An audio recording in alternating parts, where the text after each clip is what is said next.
Opa, vamos lá.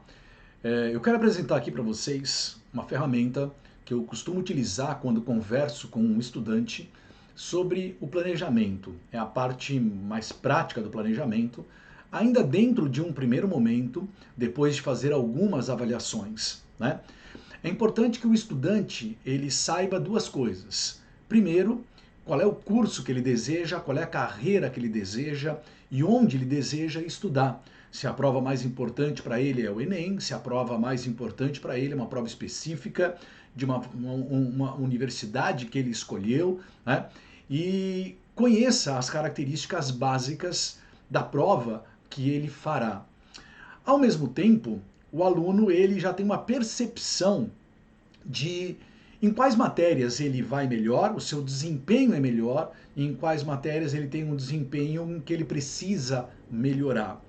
Então, a partir desses elementos, nós montamos, né, a agenda de estudo. Então veja que essa aula aqui, esse vídeo que eu estou fazendo, é sobre a montagem da agenda de estudos que parte de alguns pressupostos, ok? E para montar essa agenda, como eu dizia no começo, eu utilizo uma ferramenta, né? Essa ferramenta eu chamei de os tempos. E eu quero mostrar para vocês aqui e indicar, né, como é que eu uso essa ferramenta na prática, tá? Então vamos lá, vou mostrar aqui para vocês. Então, olha só. Nessa ferramenta, a ideia é conversar com o aluno, ouvir o aluno, organizar com o aluno os tempos que ele tem. Normalmente um aluno ele pode ter esses 5 tempos, ok? Se eu penso em termos de Brasil, a maior parte dos alunos que faz o vestibular trabalha, né? Você pode ser um professor ou você pode ser um estudante que não trabalha. Então, o primeiro tempo, ali no alto, do lado esquerdo, né, ele não tem muito sentido para você. Mas veja, se você é um estudante que trabalha ou se você é um professor que orienta um estudante que trabalha, ele tem um tempo de trabalho que não foi ele que definiu. O empregador definiu, o patrão definiu. E é um tempo que deve ser respeitado. Veja no alto ali do meu slide, né, eu coloquei ali depois, né, a palavra respeito. Tá? Todos os tempos eles devem ser respeitados. Se o aluno trabalha, é porque ele acha importante ou porque ele precisa trabalhar, né? E nos dois casos, de precisar trabalhar ou de achar importante, ele então se comprometeu com essa atividade, ele tem um horário para começar a atividade dele, ele tem um horário de almoço, ele tem um horário de descanso, ele tem um horário para terminar. E na maior parte das vezes, raras exceções, não dá para trabalhar e estudar. E é claro, raras exceções, eu vou deixar a exceção de lado, né? Se você trabalha e você precisa trabalhar, né? Você tem que se dedicar ao seu trabalho, você tem que respeitar o seu trabalho, você tem que respeitar o compromisso que você tem com o seu empregador, com o trabalho que você realiza, né? Com o dinheiro que você leva para si ou que você leva para casa, né? E você não pode se arriscar a perder o trabalho. Ponto final. Então, no tempo de trabalho, você não vai estudar, porque ele não é o tempo de você estudar, ele é o tempo de você trabalhar, ok?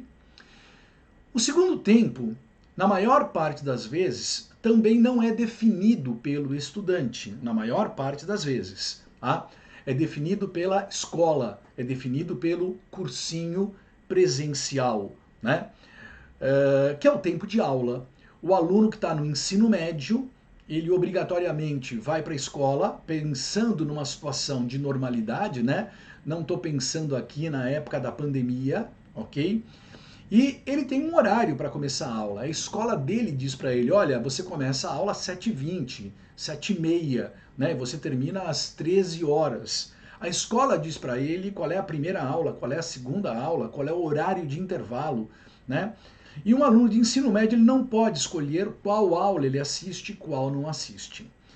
Diferente de um aluno de pré-vestibular, que pode até fazer essa escolha, pode sair da sala numa determinada aula, se bem que, né, quase todos os alunos tendem a assistir quase todas as aulas. Tá? Então, a escola, o cursinho, né, pré-definem o horário de aula.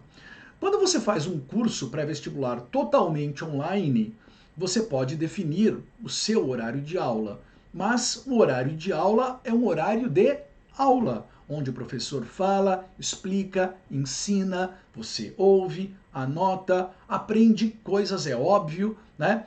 Mas você tem ali uma atividade de aprendizagem passiva, normal, a aula é importante, seguir a aula é importante, participar da aula, anotar a aula é importante, mas é um tempo que normalmente não é o estudante que define.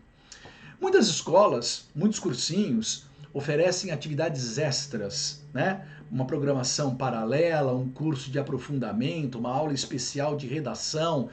E aí o aluno ele opta por fazer ou não. Então você vai escrever ali na parte de aula, né, qual é o tempo que você dedica às aulas, né? Por exemplo, eu dedico as aulas todas as manhãs, depois segunda-feira à tarde eu faço uma aula especial de redação das 4 às 5, e na quinta-feira à tarde eu faço um aprofundamento de matemática, e você marca ali, né? Veja então que nós estamos construindo uma agenda. Você sabe qual é o seu horário de trabalho e você sabe qual é o seu horário de aula. Muito bem. O terceiro tempo também é um tempo importante que tem que ser respeitado. Repetindo, todos os tempos devem ser respeitados, né? O terceiro tempo eu chamo de tempo pessoal. Você pode ser um estudante ou você, professor, professora, pode trabalhar com um estudante que uma vez por semana, né, tem um atendimento com um psicólogo e ele vai colocar ali quarta-feira à tarde, às 2 horas, tem o meu psicólogo semanal. Né? Eu, por exemplo, trabalho com uma moça que quarta-feira à noite ela tem um culto religioso, inclusive online nesse momento. Né? É um tempo importante para ela, pessoal para ela. Né? E não sou eu que vou dizer para ela, olha, esquece a religião esse ano, né? Reza por sua conta, deixa de lado o seu culto, porque você poderia estar estudando de jeito nenhum. Para ela é muito importante. Né? Assim como se alguém tem um acompanhamento psicológico é porque para ele é importante. Tem alunos que fazem ainda, finalizam um curso de inglês fora da escola, uma tarde por semana, 2 tardes por semana. Tem um aluno que faz uma atividade de yoga, uma atividade física. O tempo pessoal, ele é pessoal e ele tem que ser respeitado. É verdade, se um aluno ele tem um conjunto muito grande de atividades pessoais e que ele não quer alterar, né? Cabe a nós, professores, mentores, né, levá-lo a uma reflexão sobre esse tempo, principalmente quando nós chegarmos aí na última parte, que é a essência, que é a parte mais importante, que é o tempo de estudo, ok? Mas o tempo pessoal, ele é importante, né? Ele é determinante. Eu tenho um aluno que faz música uma vez por semana, né? Eu tenho um aluno que tem a academia 3 vezes por semana, não tem outras atividades, varia de um estudante para outro. E esse tempo pessoal, ele é importante e ele tem que ser respeitado, ok? Muito bem, agora a gente vai se aproximando, né, da essência, da parte, né, que é considerada aquela que é mais importante nessa ideia de planejamento de estudo, né, que é o estudo combinado com um descanso. Alguns alunos têm um horário fixo para terminar de estudar, né, no final do dia. Eu tenho alguns alunos que terminam de estudar às 7 da noite. Né? Alguns alunos terminam de estudar às 10 da noite. Ok? E o tempo final de estudo, né, ele é importante. O que você faz depois dele? Aquele que termina de estudar às 7 da noite, às 19 horas, às 20 horas, muitas vezes ele vai jantar, ele vai tomar um banho, ele vai conviver com a família, né? Ele vai ouvir uma música, ele vai sentar no sofá e assistir uma série. Isso é um tempo de descanso. Agora, muitas vezes um aluno ele precisa introduzir um novo tempo de descanso. Por exemplo, o aluno ele fala para você que ele tem 5 horas para estudar direto, né, do período da tarde até o começo da noite. Ele fala, professor, eu vou começar a estudar às 2 horas e às 14, né, e vou até às 19 direto, né? E aí você tem que ponderar. né? É importante colocar um descanso aí no meio, 20 minutos, 30 minutos, e discutir isso, né, com o estudante, com o mentorado, aquele que você orienta, né, aquele que você, para o qual, junto ao qual você cumpre um papel de mentor, de orientador. Tá? Eu não vou tratar aqui nesse vídeo sobre a técnica Pomodoro, que é bastante interessante. Né? Durante a maior parte da minha vida eu não usei, não recomendei e recentemente, né, tenho visto com outros olhos, vou fazer um vídeo posterior, né, sobre a técnica Pomodoro. Tá? Mas, de qualquer maneira, as realidades são diferentes. Eu vou dar um exemplo aqui para vocês. Há 3 anos eu conversava, né, com uma aluna e ela disse assim para mim: professor, não interessa qual é a matéria, pode ser de exatas, de humanas ou de biológicas, eu consigo estudar de forma concentrada por 40 minutos e depois eu preciso parar pelo menos 5, 10 minutos para começar uma outra matéria qualquer. Né? E eu falei, legal, então não adianta eu montar um cronograma para ela de hora em hora, né? De meia hora em meia hora, ela rende melhor de 40 em 40 minutos. Então, na conversa com um estudante, ou se você é estudante, você tem que ter essa percepção. Né? E veja que no caso dela, ela se adiantou e disse, não importa qual é a matéria, mas no seu caso pode importar. Pode ser que você tenha maior afinidade com as matérias de exatas, né, e você prefira estudá-las durante uma hora e meia seguida, né, e você tem a menor afinidade com a matéria de humanas e prefere estudá-la por 40, 45 minutos. Né? E veja que eu estou falando de tempo, né? Eu não estou falando ainda de como estudar, de metodologia, eu não estou falando ainda de qualidade, ok? Aliás, eu vou mudar aqui, ó. Deixa eu colocar, né, o próximo slide, tá, para a gente entender melhor. Pronto, ficou melhor aqui, né? Eu estava tapando ali a parte final do estudo, ok? É o mesmo slide, apenas deslocado um pouquinho, tá? Então, nós estamos tratando de quantidade, é verdade. A gente vai ter que falar também de qualidade, mas por enquanto veja que o objetivo, né, desse vídeo é falar dos tempos, tá certo? Então, a quantidade de tempo não é a única coisa, né, não é necessariamente a mais importante, mas ela tem um papel muito importante, né, para a montagem da agenda. Afinal de contas, quando a gente fala montar uma agenda, montar um planejamento, né, a gente precisa criar essa base. Tá? E veja que o meu tempo, o tempo de estudo, eu não sei se já deu para perceber pelo que eu estou falando, ele é um tempo dedicado à matéria. Então, numa determinada tarde, a partir daquilo que o aluno disse para mim, quanto tempo ele tem, é o aluno que define quanto tempo ele tem. Eu nunca imponho a ele, eu não vou dizer para ele, olha, pegando aqui a segunda-feira, terça, quarta, quinta, sexta, até o domingo, eu acho que você tem pouco tempo, você tem que aumentar. Não, né? Eu não digo que ele tem que aumentar. Por quê? Porque ele já falou para mim quanto tempo ele trabalha, ele já falou para mim que tipo de aula ele faz, ele já falou para mim quais são as atividades pessoais que são importantes. Não é verdade? É possível fazê-lo refletir sobre esse conjunto? Claro, quando chegar aqui, nesse último momento, o aluno fará essa reflexão. Você o leva a essa reflexão. Né? Quanto tempo sobrou, digamos assim, para você se dedicar ao estudo?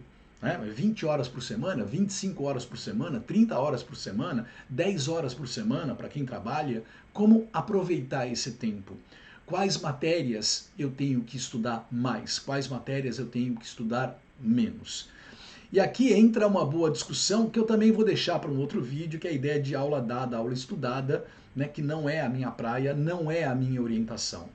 A minha orientação é você, então, sabendo qual é o vestibular que você fará, sabendo qual é a carreira que você quer, sabendo quais são os pesos das disciplinas no seu vestibular, sabendo onde você está melhor, onde você tem uma situação mais desafiadora, onde merece maior atenção, merece maior dedicação, é a partir desses elementos que você monta a agenda. As pessoas são diferentes, têm habilidades diferentes, né? Estão, apesar de todas estarem no mesmo momento se preparando para o vestibular, e tem aluno de escola pública que nunca teve química na vida, nunca viu um professor de química na vida, por exemplo, né? O quanto ele precisa estudar química a mais que os outros. Não adianta, né, 6 professores que deram aula de manhã dizerem, né, aula dada, aula estudada, portanto todo mundo tem que estudar a mesma coisa à tarde. Mas mais um tema, né, para a gente discutir. Tá?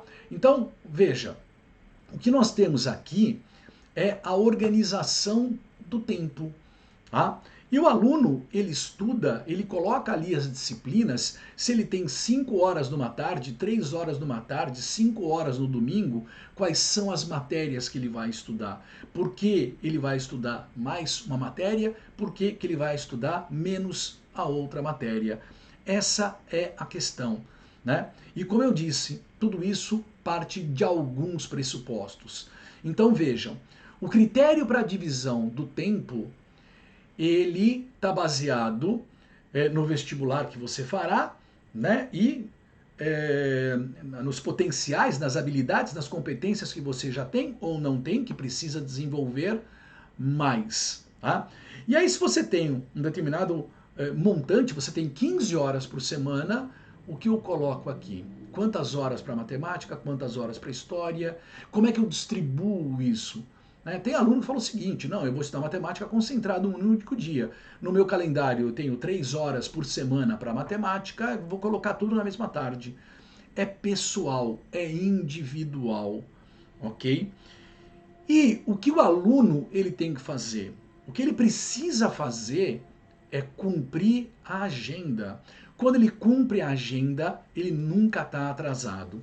E a pergunta é, quando ele usa esse procedimento e quando ele cumpre a agenda, ele conseguirá fazer todos os exercícios que a apostila propõe? Não. Todos os livros que a apostila propõe? Não. E esse é o grande problema, né, dos estudantes. Por que os estudantes atrasam? Por que eu tenho matéria atrasada? Por que eu tenho matéria acumulada? Por que isso acontece? Né? Porque você sempre tenta fazer tudo. E o tudo é aquele monte de exercícios. Eu não sei se você já reparou, cursinhos tradicionais, antigos, presenciais, cursinhos online, né? Professores que montaram cursos particulares online, muitas vezes, na maior parte das vezes, fazem propaganda de quantidade, né? Eu tenho uma apostila com 500 questões, 1000 questões, 2000 questões, se você pensar em todas as matérias. Bobagem, certo? Se você foca na quantidade, você estoura o tempo. Você vai querer estudar até a meia-noite, você vai querer estudar até a 1 da manhã, né? No primeiro momento você consegue, na primeira semana você consegue, talvez no primeiro mês você consiga, e você vai chegar no dia do vestibular estourado. Certo? Por quê? Primeiro porque a partir de um certo momento você não consegue mais e você vai dormir com um não na cabeça. Eu não consegui fazer tudo, eu não terminei as questões, eu não terminei aquela matéria. Todo dia você vai dormir com um não na cabeça. Isso é terrível. Tá? Quando você monta a agenda baseada no tempo, o que você precisa de um cronômetro. Se você tem 1 hora para estudar história, né? Depois a gente vai discutir a metodologia, você pode estudar do jeito que for num primeiro momento, tá? Depois a gente discute qual é a melhor maneira ou quais são as melhores maneiras, tá? Mas você vai estudar por 1 hora, tá certo? Se o seu professor disse estude fazendo resumo, é só passar 1 hora fazendo resumo. Se a orientação é fazer exercício, passa 1 hora fazendo exercício. Quantas questões você fará? Quantas couberem em 1 hora. E aí você fala, beleza, fiz 1 hora de história, estudei tudo. Certo? É assim que funciona. Todo dia você estuda tudo. É claro que nessa agenda também tem um tempo para os imprevistos, né? Naquele exemplo que eu dei, você tem 15 horas para estudar, né? Quanto tempo você separa para o imprevisto?